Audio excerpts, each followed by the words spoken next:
டிஆர்பில ரொம்ப அடிவாங்கின ஒரு போரிங்கான சீசனா எல்லாராலும் தாக்கப்பட்ட ஒரு சீசன் தான் இந்த சீசன் 9. அப்படி இருக்கிறப்போ, ஒரே ஒரு எபிசோடுல மொத்த சோசியல் மீடியாவையும் இவங்க பக்கம் திரும்பி பார்க்க வச்சிருக்கிறாங்க. இது என்ன ஏது என்கிறத பத்தி தான் இந்த வீடியோல பார்க்க போறோம். வாங்க வீடியோக்குள்ள போலாம்.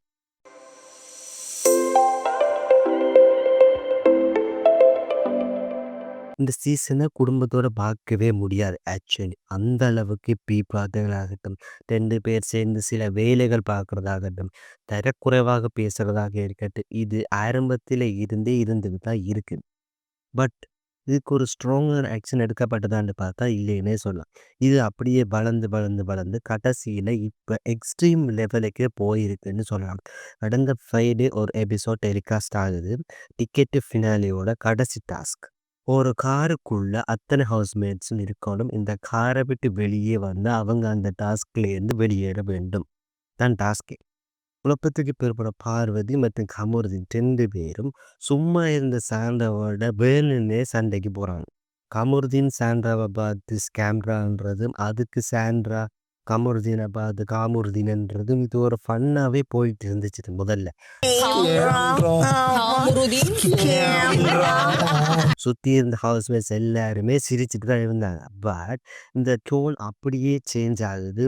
ஒரு கட்டத்தில் 2 பேருமே சீரியஸா மாறி மாறி பேசிக்க வலிக்கிறாங்க. மூஞ்சில காரி துப்புவதுன்றதும், ஊர மாத்திர நாயின்னு தொடங்கி கமருதீன் ஒரு கேர்ள பார்த்து என்ன என்ன எல்லாம் கேட்கக்கூடாது அத்தனையும் கேட்டான்னே சொல்லலாம் ஆக்சுவலி. அந்த அளவுக்கு வேர்ட்ஸை விட்டிருந்தார். எரியிற நெருப்பில இன்னும் எண்ணெய ஊத்துற மாதிரி பாரு வேற கமருதீனை ஏத்தி விட்டுட்டே இருந்துச்சு. கமருதீனும் வார்த்தையை கொட்டிகிட்டே இருக்கான். இதுக்கு பிறகுதான் எக்ஸ்ட்ரீம் லெவலுக்கே போனாங்கன்னு சொல்லலாம். பாரு கார் கதவை திறந்து காலால் ஊத்துச்சு. எப்படி? காலால் உதைச்சு வெளியில தள்ளி விட்டாங்க சாண்ட்ரா. அவங்க வந்து வெளியில அப்படியே தொப்பன்னு விழுந்தாங்க. மற்றவங்க எல்லாரும் கத்த வலிக்கிட்டாங்க. ஆனாலும் பாரு அடங்கிட்டவங்க அவங்களுக்கு மேல மேல கத்திட்டு தான் இருந்துச்சு. இதுல பாரு கார் கதவை பிடிச்சு இழுக்கிறாங்க. அது அவங்க உடம்புல முட்டுதுன்னு தெரிஞ்சும் பிடிச்சு இழுத்துட்டு இருந்தாங்க. அவங்க என்ன பண்றாங்கன்னு அவங்களுக்கே தெரியல. சாண்ட்ராவுக்கு உண்மையிலேயே வலிப்பு வந்துச்சா இல்ல என்ன ஏதுன்னு புரியல. ஏதோ சம்பவம் நடக்குதுன்னு அதை கவனிப்ப வேண்டி இல்லை. சீன் போடுறாங்கன்னு சொல்லிட்டு இவங்க பாரு. கடைசியில வினோத்தும் சபரியும் தான் அவங்க கேமை விட்டுட்டு உண்மையிலேயே சாண்டாவை மெடிக்கல் ரூமுக்கே கொண்டு போனாங்க. காருக்குள்ள வச்சு திவ்யா பேசின பேச்சிருக்கே அப்பத்தான் ஓரளவுக்கு பாரு பாயே மூடிச்சுன்னு சொன்னேன். இது பத்தாதுன்னு கமருதீனுக்கும் விக்ரமுக்குமே முட்டிப்பிச்சு.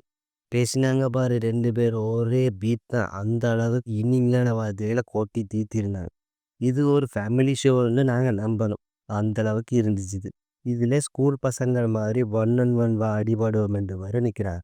இவ்வளவு பண்ணியும் அடங்காத பாரு திவ்யாவோட தலைக்கு நேரம் காலை நீட்டிட்டு இருக்கிறாங்க. எடுக்க சொன்னாலும் எடுக்க மாட்டேன்னு ஒரு வில்லத்தரமான கதை வேறு. இதில் இனிமே அரோரா காருக்கு தான் இருக்கிறாங்க. ஒரு வார்த்தை கூட பேசவே இல்லை. அப்பவே புரிஞ்சிக்க வேண்டிய வீக்கெண்டில் தான் சம்பவம் செய்ய போகிறாங்கன்னு. அப்புறம் திடீர்னு ஒரு சத்தம் என்னடான்னு பார்த்தா சாண்டாவோட பர்ஃபார்மன்ஸ். வா அது பர்ஃபார்மன்ஸா இல்லை ரியலான்னு தெரியல. கமருதீனை பார்த்து கத்திட்டே இருந்தாங்க. அவனை பார்த்து பார்த்தா பயம் வருதா. இது கொஞ்சம் ஓவரான பெர்ஃபார்மன்ஸ் மாதிரி தான் இருந்துச்சு பார்க்க. பாருக்கும் கமருதீனுக்கும் ரெட் கார்டை கொடுத்து பிக் பாஸ் வீட்டை விட்டு துரத்தி விட்டுருக்காங்க. இதை முதலே பண்ணி அல்லது ஒரு ஸ்ட்ரிக்டான வார்னிங் கொடுத்துருந்தா இந்த அளவுக்கு வந்திருக்காது. இந்த ஷோ ஆச்சுன்னு ஒரு நல்ல லெவலுக்கு போய் இருந்திருக்கு. ஆனால் போகிறப்பவும் திமிராகவே போகிறாங்க. அதாவது கெத்தை மெயின்டைன் பண்ணிகிட்டே இருக்காங்களாம். என்ன பண்ணாலும் என்ன சொன்னாலும் நான் செய்கிறதைத்தான் செய்வேன்றவங்களை திருத்தவே முடியாது. இந்த பிக் பாஸ் சீசன் வரலாற்றில் முதல் ரெட் கார்டு வாங்கிட்டு போன அந்த பெருமையோட இந்த பிக் பாஸ் வீட்டை விட்டு துரத்தி விட்டுருக்காங்க பாரு. ஓகே கைஸ், பாய்.